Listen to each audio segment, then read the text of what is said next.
Ke teman-teman semuanya, saya diminta panitia mendiskusikan satu topik yang saya rasa relevan hari ini, bagaimana misi Islam dalam pembebasan untuk kaum mustadafin.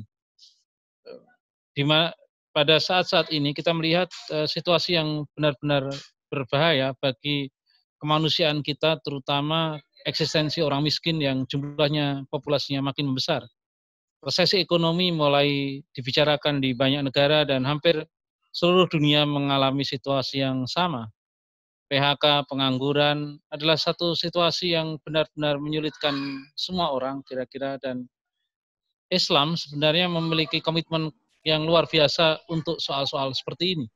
Kalau kita merujuk pada kitab suci Al-Quran, kita bisa melihat bagaimana banyak surah yang turun itu melakukan kritik atas tatanan sosial. Kalau kita lihat surat-surat awal di Mekah, ada 12 surah yang semuanya hampir melakukan kritik atas tatanan sosial.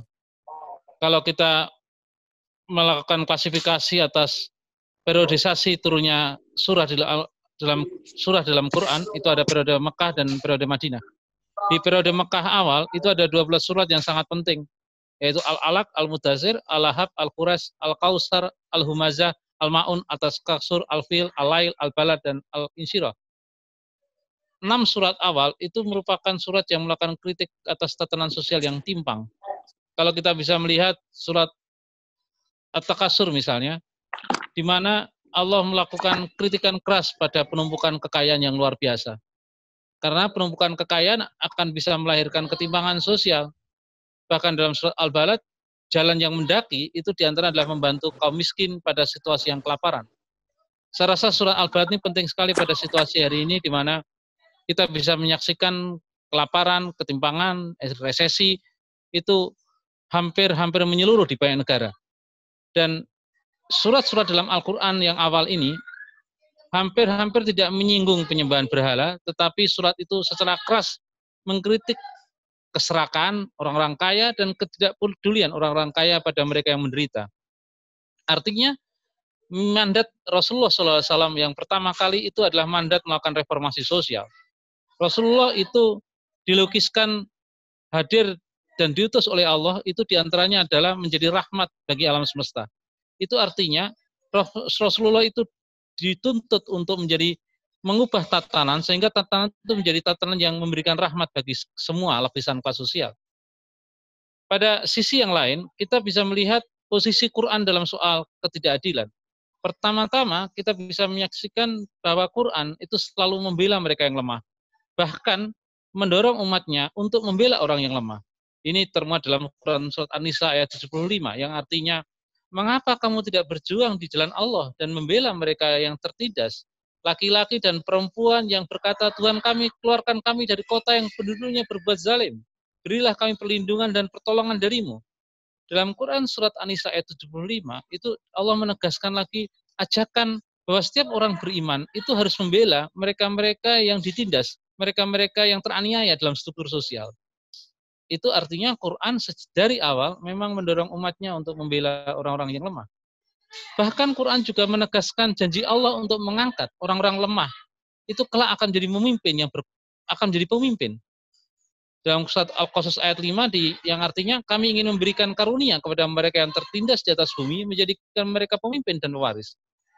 Itu artinya kesempatan bagi orang-orang yang ditindas untuk melakukan reformasi sosial itu dibuka lebar-lebar oleh Quran.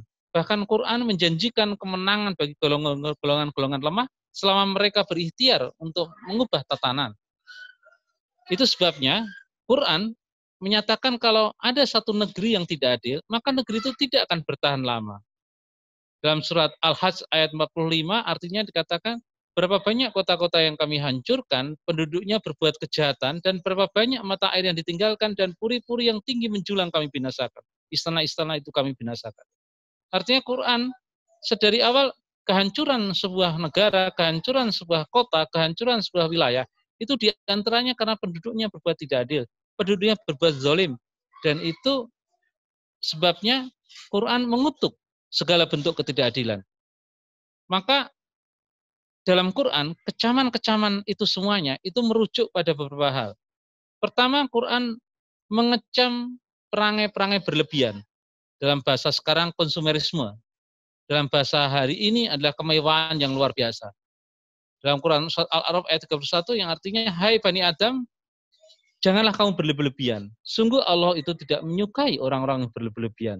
Berlebihan itu merupakan perangai yang dikutuk oleh Allah. Dalam hal ini kita bisa melihat konsumerisme yang luar biasa itu membawa akibat yang berbahaya. Kalau kita bisa melihat hari-hari ini, memang banyak sekali efek-efek negatif dari virus corona ini.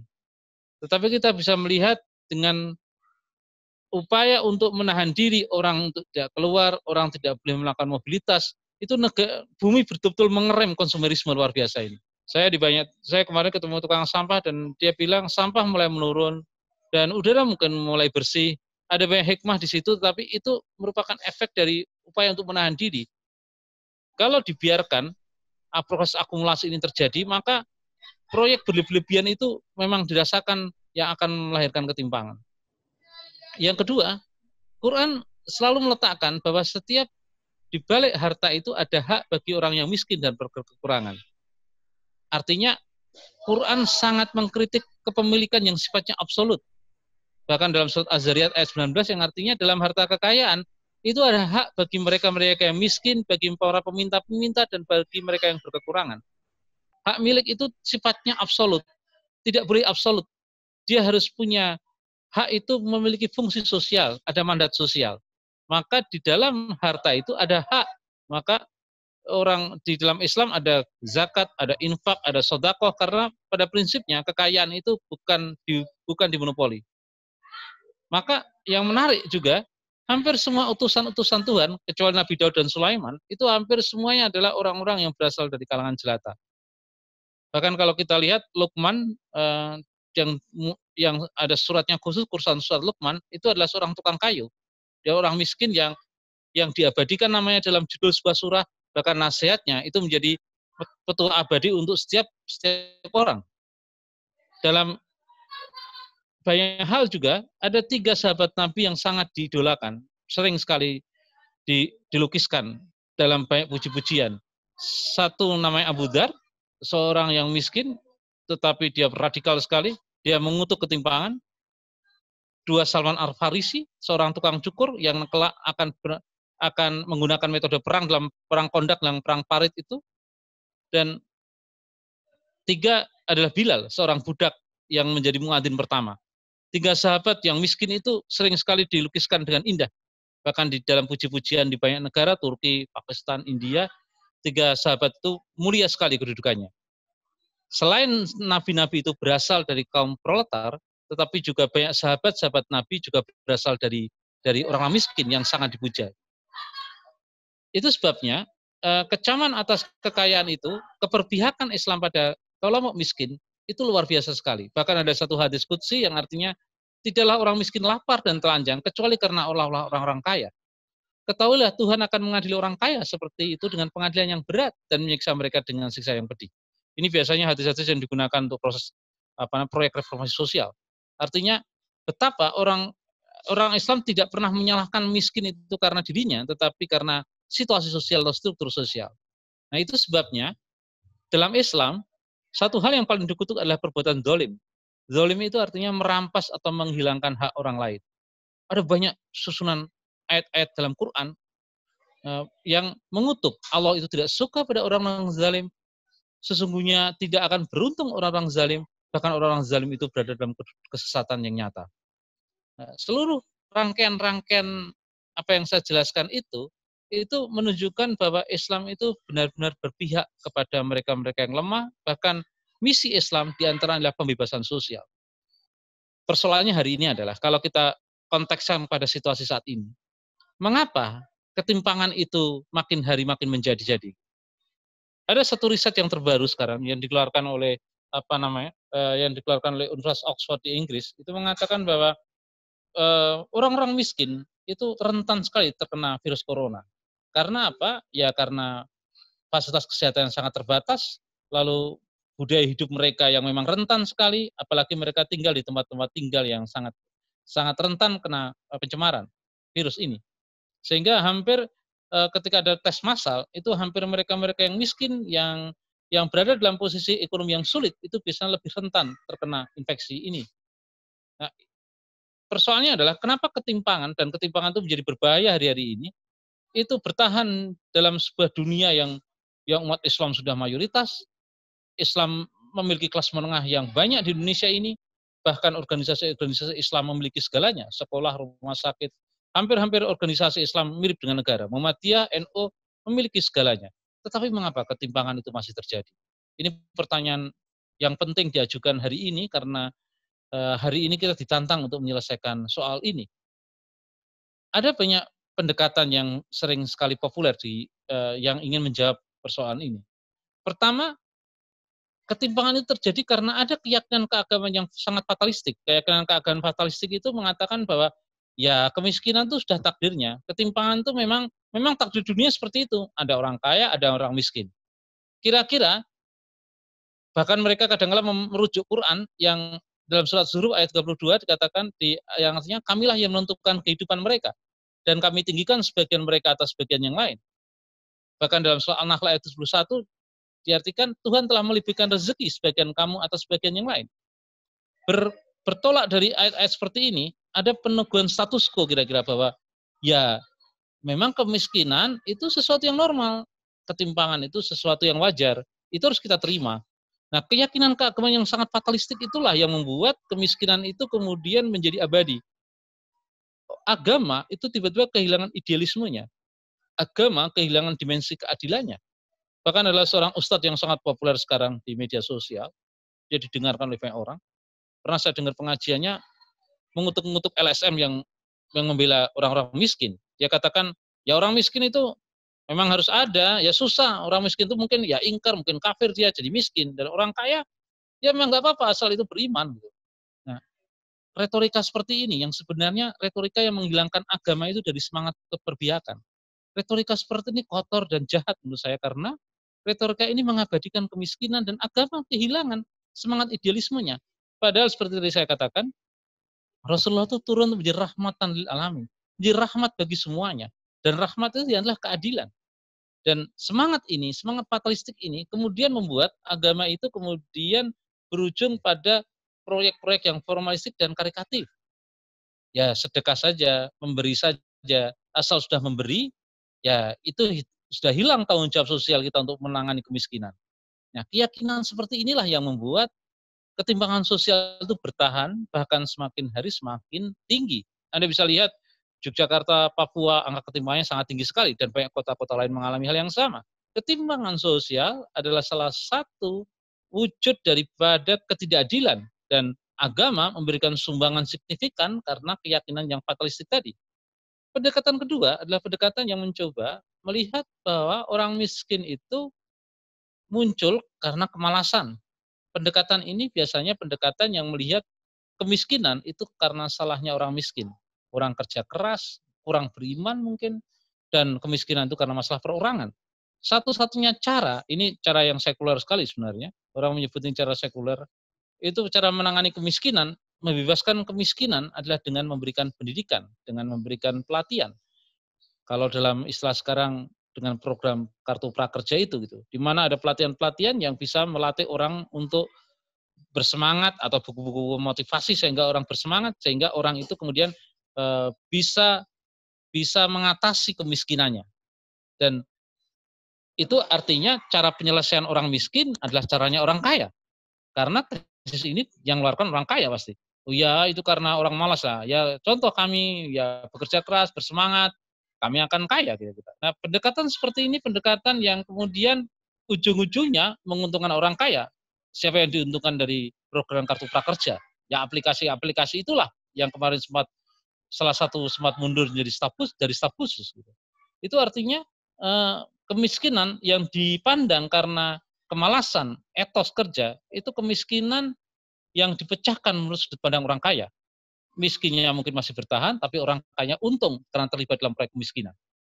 Yang ketiga, strategi ini sekarang mulai muncul dan strategi ini belakangan mulai menguat lagi, yaitu strategi melihat orang miskin itu karena struktur sosial. Maka cara mengatasi orang miskin adalah reformasi sosial besar-besaran Dan itu artinya memerankan negara lebih maksimal. Ada satu kisah dalam Islam yang bagus sekali. Suatu hari Khalifah Umar bin Khattab itu menangani satu perkara pencurian yang dilakukan oleh budaknya Hatib bin Ali Bal-Atta'ah. Hatib itu punya budak dan budaknya mencuri unta tetangganya. Lalu unta itu disembelih, dimakan. Lalu Umar mengadili sang budak itu. Lalu Umar bertanya, kenapa kamu mencuri? Budak itu bilang, ya karena lapar. Hatib pemilik budak itu dipanggil oleh Umar, kemudian disuruh mengganti unta yang dicuri tadi, yang dicuri oleh budaknya tadi. Sementara sang budak itu dibebaskan dari tuntutan. Itu Umar melihat bahwa orang ini mencuri karena lapar, orang ini mencuri karena struktur sosial yang timpang, orang ini mencuri karena aksesnya yang terbatas. Nah, strategi Umar dalam membebaskan budak itulah namanya dengan strategi perombakan struktur sosial. Dulu dalam negara-negara komunis sosialis strategi ini diterapkan, tetapi persoalannya adalah meletakkan proyek perubahan ini meletakkan birokrasi negara yang akhirnya nanti juga terjadi ketimpangan di negara-negara komunis Rusia pada masa lalu.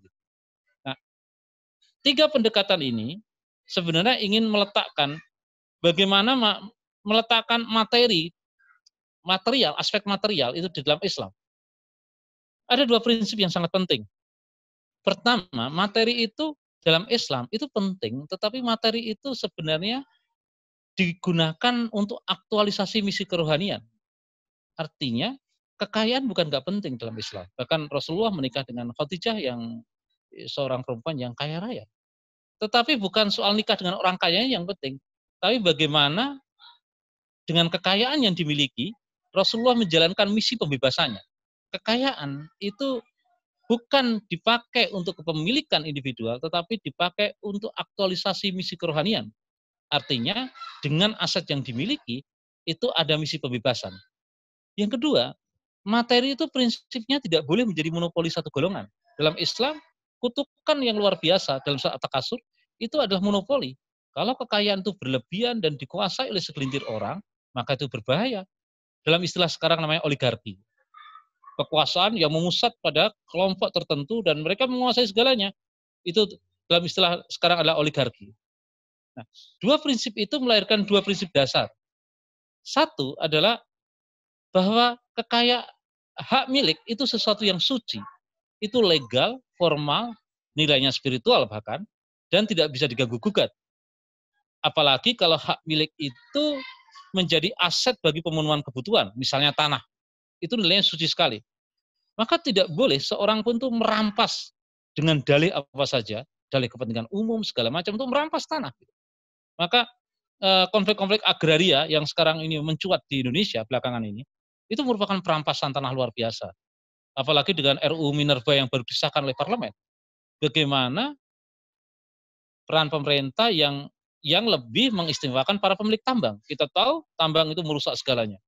Dia merusak lingkungan, dia melahirkan ketimpangan, dan hari ini dengan RUU Undang-Undang Minerba yang baru ini, itu kita mengasahkan dengan dalih kepentingan umum untuk merampas hal yang paling suci yang dalam agama itu diberikan, yaitu tanah itu. Dan itu tidak bisa tanah itu dirampas dengan gampang. Nah, karena dalam Islam itu ada ketiga kebutuhan yang harus dilindungi. Pertama, dalam istilah hari ini kebutuhan elementer, daluri. Itu adalah kebutuhan yang jika tidak terpenuhi itu mengakibatkan binasanya eksistensi manusia. Itu makan, makanan, itu kebutuhan yang penting. Kita butuh makan, kita butuh pangan.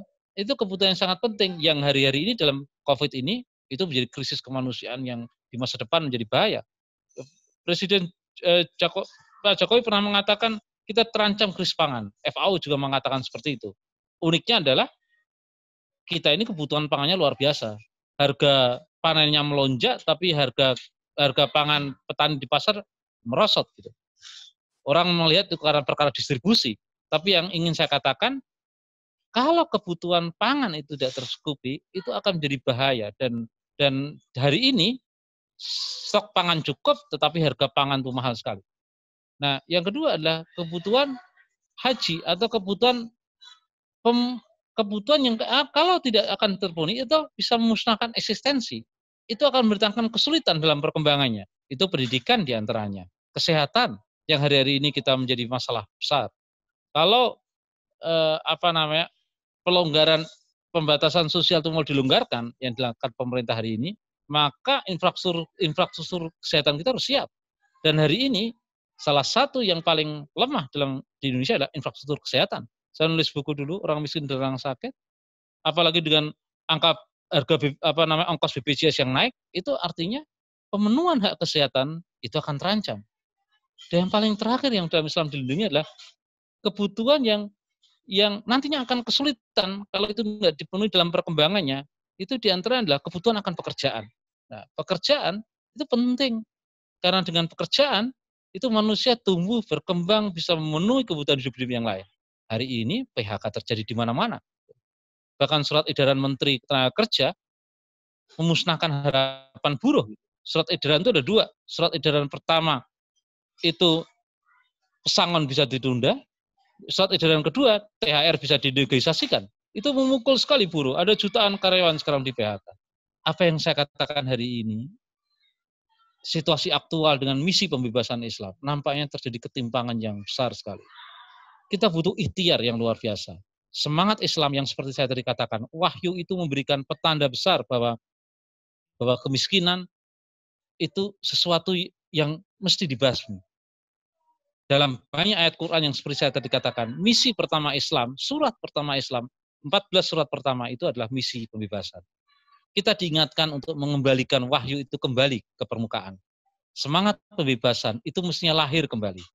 Saya hanya bicara pada konteks ini saja, nanti kita bisa diskusikan pada situasi-situasi ke depan apa yang bisa kita lakukan dan proyek seperti apa yang akan bisa kita kedepankan. Mungkin itu sementara karena sudah setengah jam, kita punya waktu 30 menit untuk mendiskusikan ini. Saya kembalikan ke moderator, saya minta maaf mungkin saya tidak bisa saya ekspresif kalau tampil di panggung ya, karena saya baru 2-3 kali ini mencoba diskusi online dan ini upaya yang awal gitu. Demikian yang saya sampaikan, terima kasih. Assalamualaikum warahmatullahi wabarakatuh.